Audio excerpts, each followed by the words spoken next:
Hip isolation is a movement technique that focuses on moving your hips independently from the rest of your body. It's commonly used in dance styles like belly dancing, Latin dances, salsa, bachata, and even fitness routines to build flexibility and control in the hip area. Here are some key points for practicing hip isolation. 1. Posture. Stand with your feet shoulder width apart, knees slightly bent. Keep your core engaged and chest lifted. Your upper body should remain stable while you move your hips. 2. Basic movements. Side to side. Shift your hips directly from one side to the other.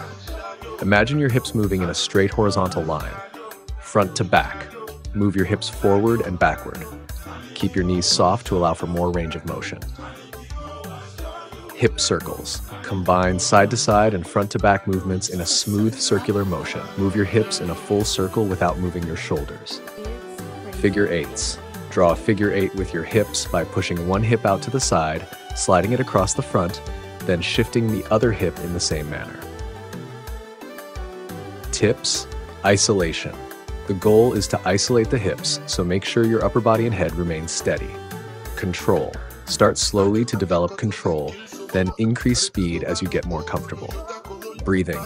Keep breathing naturally to avoid tensing up. Hip isolation improves flexibility, coordination, and can even strengthen your core and lower body.